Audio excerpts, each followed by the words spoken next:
estos 8 años? Bueno, en realidad hoy es, lo que se cumple es el aniversario de la publicación en el Boletín Oficial de la promulgación, ¿no?, de la nulidad de las leyes que había votado el Congreso, que era un proyecto que, como ustedes recién mencionaban, ya estaba desde antes y que no había logrado superar los escollos necesarios como para ser aprobado, y que fue gracias al impulso que le dio el presidente Néstor Kirchner.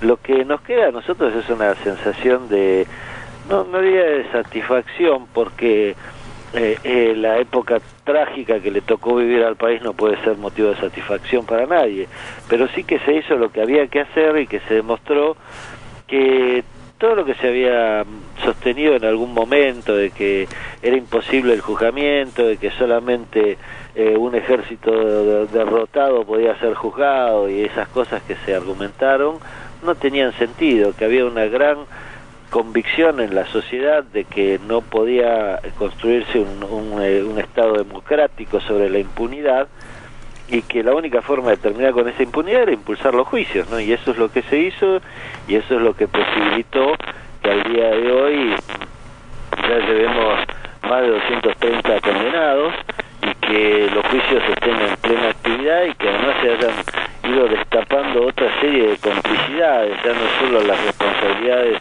de militares e integrantes de las fuerzas de seguridad de aquella época, sino de los civiles, que fueron tan responsables y que día a día van apareciendo en el propio decurso de los juicios, ¿no? Y lamentablemente algunos se escapan antes de ser juzgados, ¿no?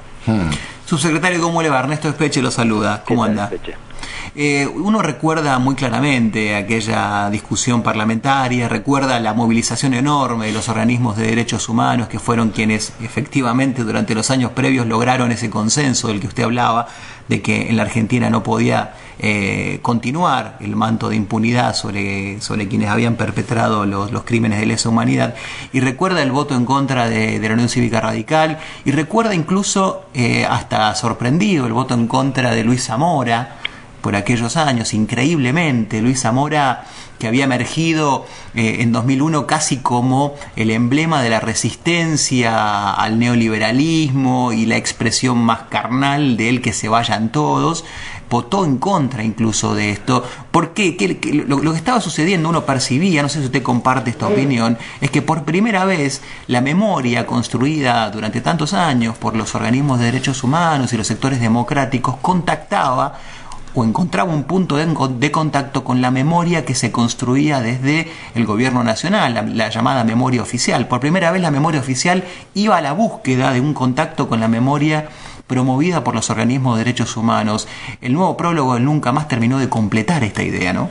Sí, por supuesto, pero lo que ocurrió fue que por primera vez, en todo caso, un gobierno se hacía cargo de lo que se tienen que hacer cargo los gobiernos, entonces de los reclamos de la sociedad y de los reclamos que existen y que exigen que se construya una memoria real del país. Entonces, esto de tener una memoria oficial, entre comillas, que no coincide con la historia real de nuestro país, bueno, en algún momento había que ponerle punto final en serio, ¿no? El punto final del alfonsinismo, que por suerte quedó en el olvido, sino terminar con lo que había sido la construcción de un muro de impunidad que parte de las leyes de punto final de evidencia de vida, se prolonga con los indultos del señor Menem y es perfeccionado después cuando el doctor Garzón, el juez español, requiere la extradición de los militares con el decreto que firman de la Rúa y Gil Lavedra, ¿no?, que prohibía en ese momento la extradición de los militares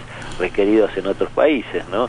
Entonces había que terminar con ese muro de impunidad, y eso fue posible porque en esto hay que ser muy claro y hay que señalarlo siempre. La lucha de los organismos de derechos humanos, de las víctimas, de quienes reclamaban por justicia, nunca tomó otro camino que no fuera el de reclamar a las instituciones que cumplieran con su deber. Acá no hubo venganzas personales, no hubo atentados ni cosa por el estilo. Siempre el reclamo se hizo por los carriles correspondientes, se fue llevando incluso a jurisdicciones internacionales cuando acá parecía que no había posibilidades de hacerlo, ¿no? Y finalmente, después de algún fallo judicial, el impulso de un gobierno que se puso en sintonía con lo que la sociedad reclamaba, Es decir, hizo lo que tienen que hacer todos los gobiernos democráticos, no responder a las demandas de su pueblo, para eso son elegidos. Y eso es lo que hizo el doctor Kirchner. Es cierto que el proyecto no era originario de los bloques de lo que fue el Frente para la Victoria, pero también es cierto que sin el impulso de Kirchner de ponerse al frente de esto, de hacer propios los reclamos de los organismos, de las víctimas, de la sociedad democrática, no hubiera sido posible. Y bueno, sí hubo algunos errores. En el caso de Luis Zamora, que es un dirigente al que yo respeto personalmente mucho, porque ha sido un hombre muy comprometido en la defensa de los derechos humanos, y en tiempos en que nadie lo hacía, en los primeros años, en los finales de la dictadura, en los primeros años de la democracia, era uno de los abogados más activos. Integró el CELS inclusive, ¿no?